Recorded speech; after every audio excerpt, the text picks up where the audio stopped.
Waiting for YouTube to spool up. Let's see what happens.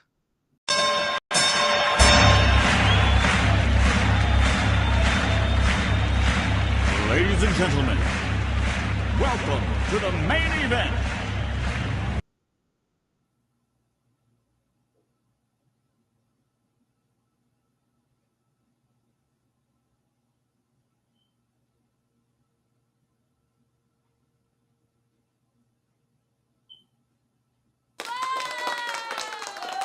Good afternoon, everyone, or morning, or evening, or wherever the heck you are.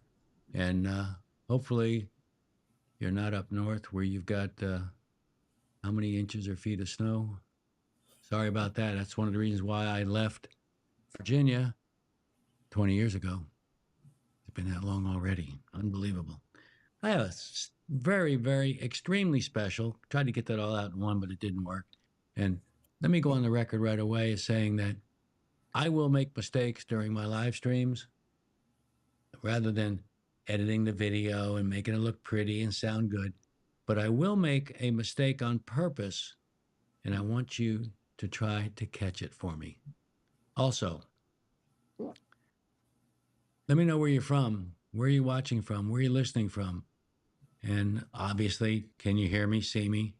And, those of you that know me well enough, I have an excellent face for radio, but let's forget about that. Let's get right to the show, ladies and gentlemen. I want to get you to my very special guest as soon as I find the right button to push. And I'm going to turn it over to him after that. Go out and smoke a little bit of a cigar. When he's done, I'll handle all the comments.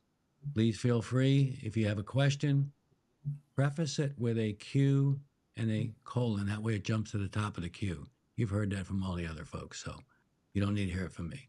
Without further ado, here's my guest, Reynaldo Santana. And don't worry, people, I've already checked. No relation. What's up, my friend? What's up, Michael? How are you today? What zip code are you in today? I'm in Massachusetts, close to Boston. Dumbass. I know. Hey, the weather's not bad today. It's a little chilly today, as always, but Yeah, it's, let me see now. I just love rubbing this in. What do we got here?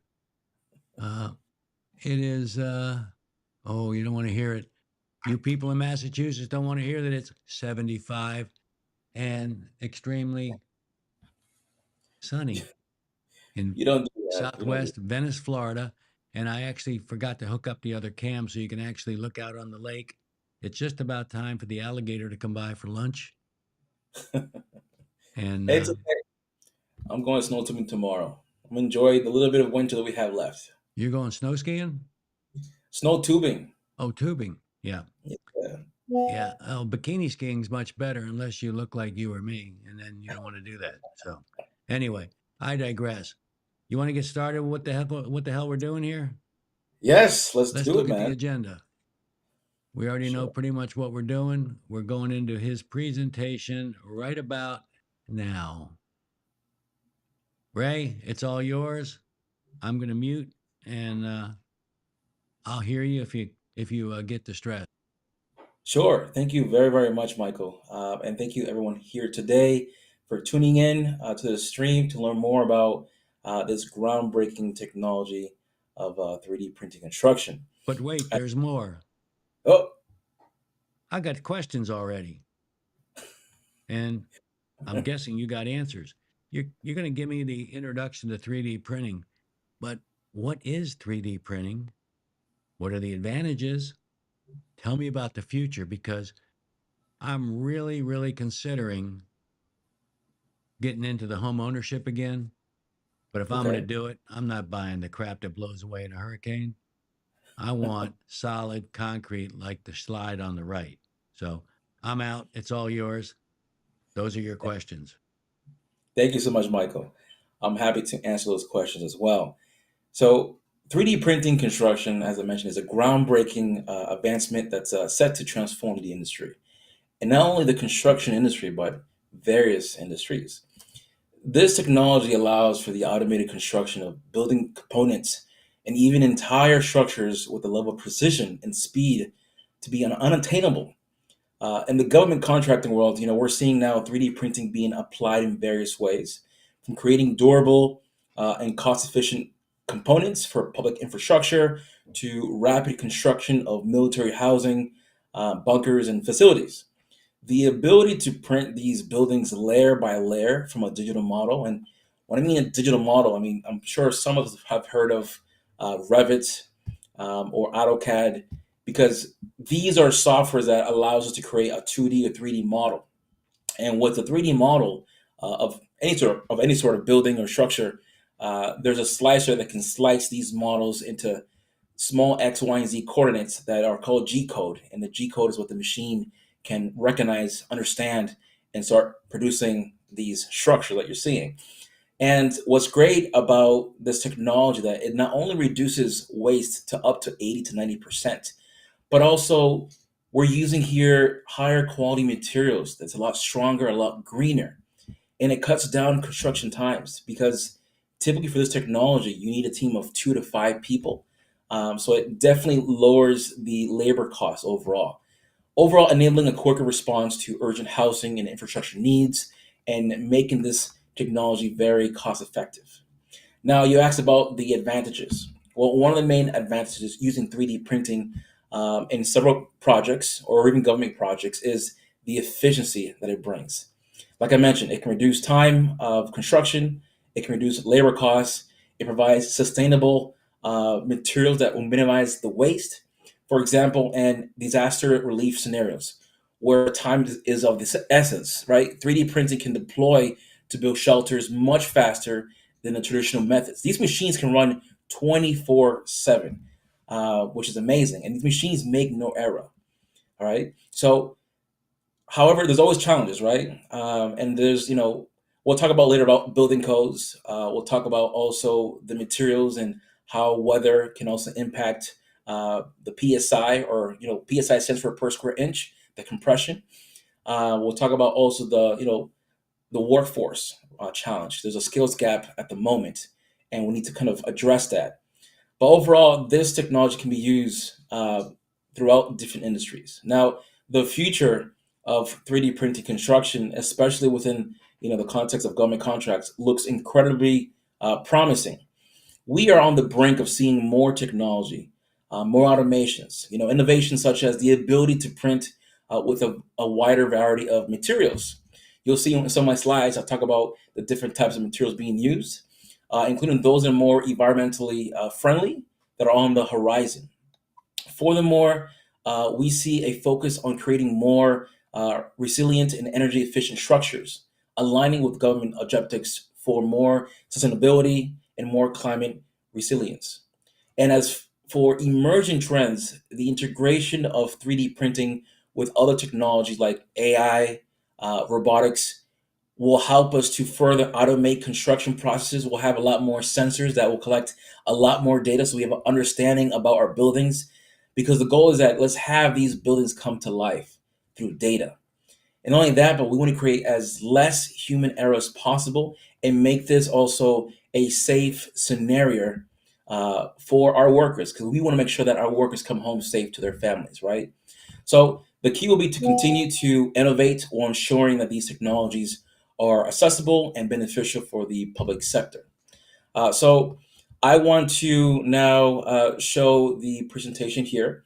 I'm sure you're seeing my screen where it says construction evolution.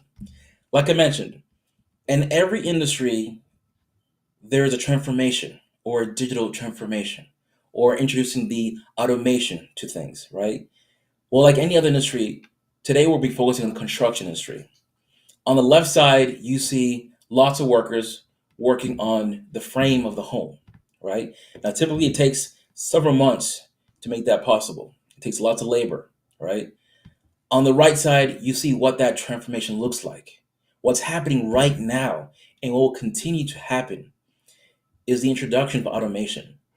Now, why are we introducing automation? Well, because A, there's a global housing crisis. We need more homes. The demand is a lot higher. So how can we catch up? That's number one. Number two is there's a labor issue. Many folks are beginning to retire. we have young people that are not getting in, they're not getting into construction. We need a lot more. So if we can't fix that, we have to introduce automation, a tool to assist our existing workforce. Some folks believe, hey, 3D printing will destroy jobs. Well, listen, folks, like any other industry, we have to innovate. Some jobs, yes, will be replaced with new ones. Okay. And we will train people to how to use these machines. And what makes this a great opportunity is that if you were to buy a 3D printer today or tomorrow, you could have someone as young as 18 years old and someone as older as 50 or 60 or 70 years old, and they can still do the work. 3D printing construction, although it's difficult in some ways, but the learning process, the learning curve is actually pretty doable. And that's what's great about this technology. So let me talk about what is 3D printing, which I kind of went over that in some ways, but in terms of the impact, transforming construction to a faster, more efficient, cost effective. Why is it green? We're now using better materials that's sustainable, and now we're using also a way that is easier, cheaper, affordable, and are also great for energy. You'll see a slide on energy. Why does this matter? We need a solution that's efficient. We need a cost effective that's efficient, and we need to innovate. I'm sure some of you guys have heard, if you do not innovate, your organization will die. Unfortunately, my PhD today is focused on innovative leadership in real estate because, and what I'm about to say applies to any industry, but today leaders have to practice innovative leadership, or you transform your organization into a digital transformation industry or organization where you innovate your processes, you bring in new technologies. We have to innovate, folks, and we have to be brave to try new things, or else we'll be in the same position. Okay. Now, 3D printing construction. When I talk about it, people think about this. It's a new construction method. There's so much risk. There's so much things involved. We have to start from zero. No. 3D printing construction has been around for a while, believe it or not. We can see lots of builds happening in Europe, the Middle East, Asia, even in North America right now. Throughout the US, you can see builds happening in Texas, Florida, California, New York, Virginia, Montana, Iowa, Arizona, Michigan. I mean, every single year or every 6 months, we're seeing a new state getting involved in 3D printing because now they're seeing how beneficial this is for both, residential, commercial, for government. Even NASA is printing on the moon 3D printing habitats, right? So it's amazing the possibilities for this. So I tell folks 3D printing wall structures, which, by the way, when it comes to 3D printing, we're focusing on the inner outer walls. Okay. At the moment, the roofs are being experimented. It's a work in progress. And same thing as basements. Some machines can do that. Some are testing trusses. But for right now, is the inner outer wall. It's the frame that we're talking about that can be built a lot faster. This slide shows you the comparison of a CMU block structure wall and a 3D printing wall. Clearly, you can see that it's going to be following the same building code, the same guidance on how things are installed, etc. It's the same thing, you see? And also insulation. The next slide you see here, the foundation, like I mentioned. Everything is the same. And not only that, you'll see in the other slides that 3D printing walls exceeds the expectations of what is needed today for structures, which is amazing. So foundations, inner outer walls, 3D printing is excelling a lot, okay? This shows you a slide on the installation of doors, windows, and plumbing and electrical. Because I'm sure that's some of you folks are thinking about, well, how do you install the cables and the electric, the plumbing, right? Well, the good thing is that we still need those folks to come in and do that type of work. There's different ways of doing this, but the best way is to pre-plan this. So within your 3D model, you want to have those cables, those sockets within the design, so the machine knows when to stop, and one can actually install those different sockets beforehand, so that afterwards it's a lot easier. Same thing as when the concrete is curing, we can basically just cut things out like Play-Doh. And that can be a lot easier to just go in there, put the frame, the door, windows, and that's it. Very simple. Now, so some folks may be asking, well, once the concrete is up and running, whatever, how do we get access to the cables if we have to do a repair or replacement? Well, if you can see on the right side of my screen, they're called access panels, and they can be throughout the building at the top or at the bottom of the wall. And that allows you to go in and make any sort of replacements or changes that you want to do. How is it done? Well, you can see here, there's two ways to do a 3D printing construction.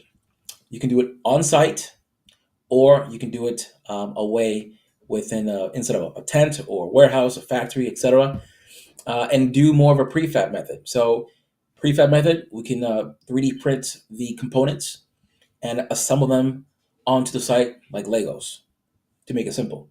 And on the right side, you can see that the machine can be on site and just print up and be all set. And you can see here that these are two different types of machines. There's several machines out there for 3D printing, but these are the most common one. Either the robotic arm, which is on your left, or the gantry system that's on the right. Now, the gantry system on the right side can print up to 4 floors up high. That's right. And it takes about a week or two to assemble that machinery and also to disassemble it. And what's not good about those machines is that, because it takes a week or two to assemble it, disassemble it, they're not that mobile compared to the left side, the robotic arm machines. They're actually a lot more mobile. They have wheels, they have tracks, makes it a lot easier. It can fit behind the pickup truck and a trailer, but it depends on the project that you're looking to do. Depends on what machine you want to go with. All right. So the more scalable option, I would say, would probably be either or, depending on the project. But it's definitely easy to add the robotic arm to be on second, third, fourth, fifth floor and keep printing as well once the each level is settled. All right. Let's talk about building codes. Right. So there is now building codes for the walls. You can see towards the bottom left, ICC AC 509, IRC Appendix AW, ISO/ASTM 52900, and also 52939, and the UL 3401. You guys can Google search this and find more information about the 3D printing walls and how they follow the guidance for this. And here are some of the organizations that are involved on the right side in this structure of 3D printing. So each year, this is developing more and more. I'm currently on the American Concrete Institute, and I can tell you there is lots of scientists, military folks, government folks involved, and they're working day and night, every single day, on making this into a reality because we're seeing the benefits of this technology. Let's talk about materials. Most part of the material you see out there being used is concrete. We see geopolymers, we see bio-based materials, and also hemp and mortar.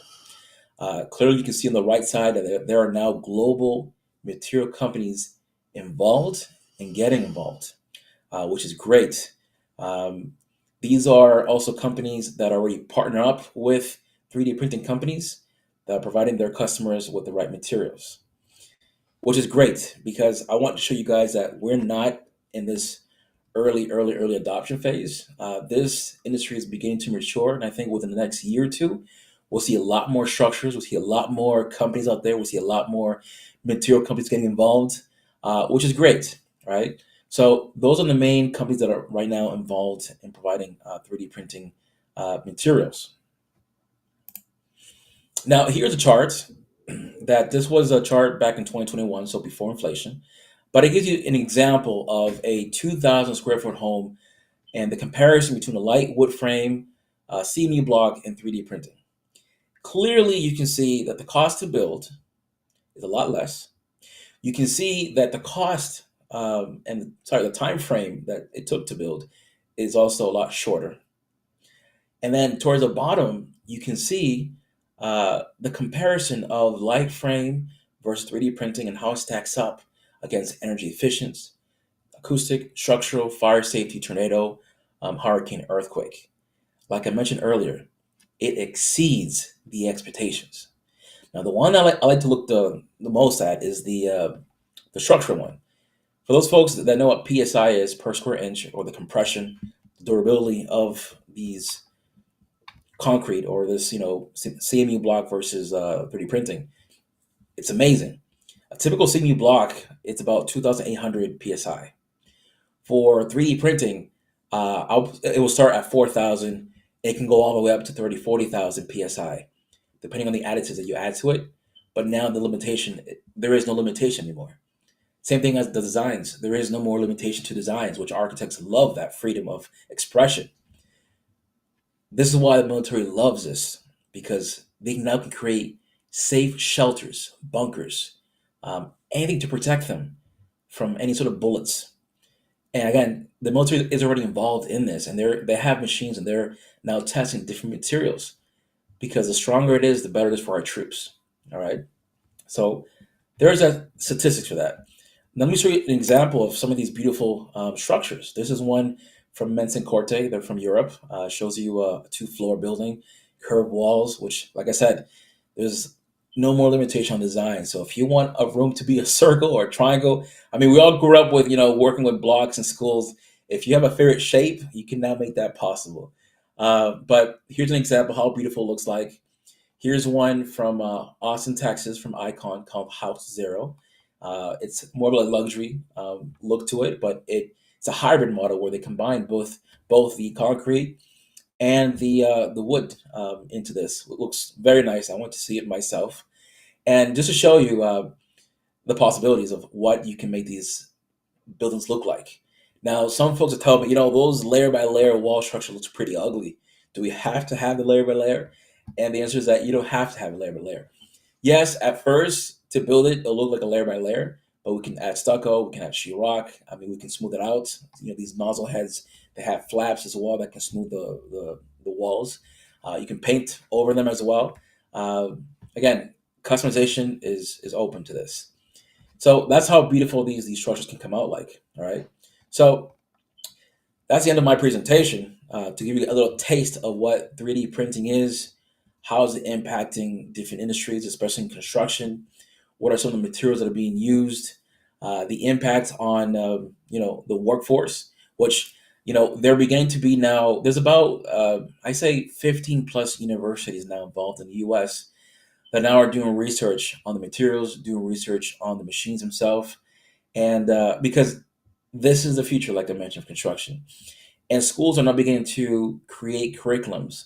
I'm one of them. I'm creating a master's program and also a certification program for different schools so that these schools can also produce a workforce for the industry. I've also spoken to technical high schools to get them involved into this 3D printing, because 3D printing has also different names, by the way. People call us 3D printing. They call it additive manufacturing. They call it Contech or construction tech. This can also fall into robotics. But the goal here is to start introducing young people to this technology so that we have a future of a green workforce. Not only that, but to empower people in their communities to also start building in this way.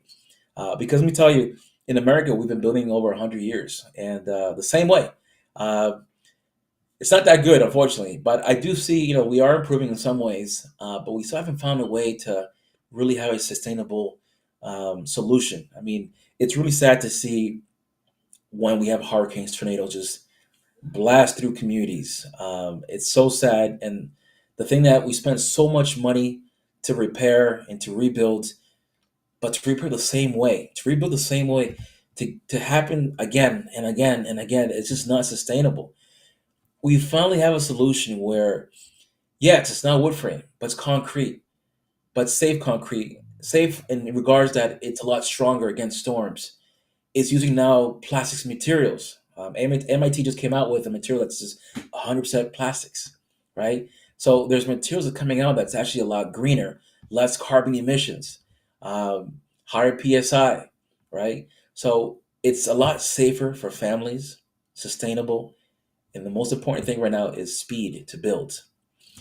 folks are trying to look at this for affordable housing, and I tell folks that it's a work in progress. Right now, if we compare one traditional home, one 3D printing home, I'll tell you that the 3D printing home will be actually a lot more expensive than the one affordable housing. Now, if we talk about hundreds of homes building on this method of 3D printing, then we'll see some savings. Right now in the industry, it's about 15 to 25% savings. We still need a lot more data to get more concrete, but definitely the number one benefit of this is speed. And this is great for any investors when you talk about investments, because if you can build a community faster, then that means you have a higher IRR or higher return on investment, because you can also refinance a lot faster. So it's a win-win. But that's, in a nutshell, what 3D printing is, and how that's impacting this industry, and it can impact other industries, because we're also seeing 3D printed submarines that was, completed with from Oak Ridge Laboratories, and we're seeing also 3D printing ligaments. We're seeing 3D printing tools on demand. The Navy's using now 3D printers on their own ships to build on-demand tools, right? But it's a work in progress, like I mentioned. I know that in the past, some issues has been that when they 3D print on the ships, sometimes the vibration had an effect on the build. Sometimes the wind, the salty wind of the ocean, affected the materials, because materials, there's lots of things that go into materials in terms of how can it impact it. It can be the temperature of the water, the weather conditions, all that really falls, can affect the material mix. And the last thing you want to do is that once you're building something and the material is not at the right PSI, then you have to just knock it down and do it again. So that's why, one of the best practices that we're seeing in this field is that before we build something, we do a pre-print, they call it, which are you print, 2, 3 feet, make sure everything's going well before you kind of go through the whole motion. So I'm really excited because this is a work in progress technology. More and more folks are seeing the benefits. I think the government is seeing how this is helping NASA, how it's helping the military. There's now more funds being available year after year, even in the states. Right now, I know Colorado recently is providing a few millions to AloQuest 3D and Azure printed homes. So there's different states that are providing now funding because they need housing ASAP. So I'm really excited about this, Michael, because now that I'm educating people through your stream, this is great because I love to educate people so that they know exactly what's happening out there. They can empower themselves to bring us to the next level. They can become champions of the technology and go out and promote this as well. And overall, my personal mission is to impact 1 billion people. I can't do it alone, but I can do it with people who that listen, sees a vision, can feel my energy, can see the impact, and start executing and start bringing that to the masses. So That's all I got to say. thank you. Staff here says, "Can you build me a little 2-bedroom?" I said, "Yeah, sure, no problem. Where are you going to put it? In the lake? Got to have property." You know, And I'm sorry to interrupt. one It's funny you ain't say going to work. that. There is a company called ArcUp.com or ArcUp. I think they're based in Florida, believe it or not, and they're not using 3D printing, but they have homes on water, and I forgot if it's concrete or not, but they have now homes on water floating. And I was speaking to my team, and it actually is possible with 3D printing to create homes to be floating on water. But I'm Well, gonna we're stop in right Venice, which is the sister to Venice, Italy, not Venice, California, Venice, Italy. That was fantastic. Even though I've watched tremendous number of videos, how does this apply to our audience? Now, we did a promo out to over 700,000 government contractors on that are registered to do business with the government. A lot of them are in the construction business, and I'm sure their brain is twisting around, going, "How do I get this thing?" So, what we'll do is, when I add the descriptions to the live stream on YouTube, I'll put your contact information in, and maybe your phone will start ringing off the hook. Listen, I'm happy to help. I'm happy to educate folks. I'm like some folks out there that they charge lots of money, an hour just to teach you something. No, I'm more than happy to be in a call with someone and kind of walk them through the process and help them. I Yep. think we have to work like ants, and that is to work as a community, work together, because together we're stronger. That's what my parents taught me. They were preachers, and they said, love your brother and sister, and that's how I treat people and how I treat business. It's like we're all here in it together, and if I can help, perfect. So yes, feel free to reach out And to we me. may not be here tomorrow. Exactly. Exactly. Exactly. Let's get to the Q&A section, see if we have anybody still alive and awake and haven't jumped out into what time is it anyway? Oh yeah, you got a meeting at 1, so we've got about 20 minutes we can play with. We're going to end early, I'm sure. And usually I get the questions and all the comments afterwards, and I'll just forward them over to you. So let's go to the Q&A section. That might be asking too much. I don't think so. All Do right. we have any Well, hey, questions? yeah. Let me look here. The chat looks to be pretty quiet. I know there's one person out there, but up there it is. I knew you knew he would show up. Let me see if I dare put him on the screen.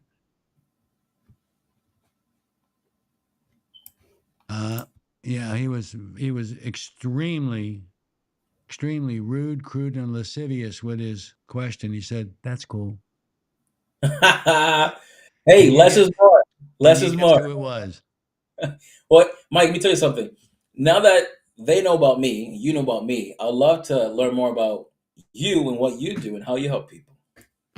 Well, interesting question. Of course, as they say, I was not prepared for that. Or what did Wayne and Garth say? I don't have that sound effect. I was not aware of that. And I can only tell you one thing, what I'm about to tell you. And here we come. I started a company in 1986 by accident. An accident. I was in a racquetball league in the morning in Virginia. And I was with a government contracts attorney who worked for the government, actually GSA and DOJ, and he would actually prosecute government contractors who were abusing the woman-owned and everything else. I mean, they call the woman up and say, "Can we come by your office?" She says, "I don't even know where the hell my office is." So that went that way, and I said, "Would it be possible to eliminate the red tape for small businesses to get into the government?" And he basically said, "Yeah, it's called a GSA contract." Well, the next sentence changed my life. What he basically said was he negotiated AT&T's first GSA contract. Now, they were only every year you had to do them. But what he did was GSA reopened the solicitation once it was closed to let AT&T in. Well, in a half a year, they did $750 million in revenue. And I said, okay, well, how do we do that? So we started a company together with an agreement that he would work with me for a year. I knew Yeah. nothing. I was selling to the government the hard way. For those of you out there that don't want to get a contract, I was selling the hard way, but the regulations have changed so much. There's no more sole source. There's no more, who's your buddy down the street that I'm going to give you a no bid contract. They're making movies about that stuff now. So I learned all I could. We had no internet. We had no fax. When I got a fax, I thought I'd died and gone to heaven. GSA had them. The government had them. But Yeah. my first fax cost me $3,600. So I said, what am I going to do? So August 12th, 1986, a day in infamy. PC Magazine used to come out in a tabloid. Now they're a regular, if they're even existing anymore, a regular small format magazine. And I opened it up, and I saw a full page ad for PCs Limited. I said, who the hell are these guys? They're in Austin, Texas. I pick up the phone and call. Guess who answers? Michael Dell. Michael Dell. Nice. 3 people in the company. 2 IBM guys and him. He Wow. flew me to Austin. I did his contract the first year. Well, which, by the way, public information. The year before, his total sales were only $72,000. That's right after he got kicked out of the dorm at UT. And he flew me down. We did the deal, did his contract, became effective the following April. The end of that year, $6.2 million with no salespeople. Well, he was Dang. selling a $13.95 list PC against IBM at $42.95, and then you had to buy the keyboard. So we did it again the following year. Now he has one sales guy, Ron Cassoni. I'll never forget the name. If you're listening anywhere, please don't be dead. Call me. $13.9 million the second year. And for those of you that like statistics, you know the rest of the story because it's 1 point billions of dollars every year. So Yeah. that's where I started.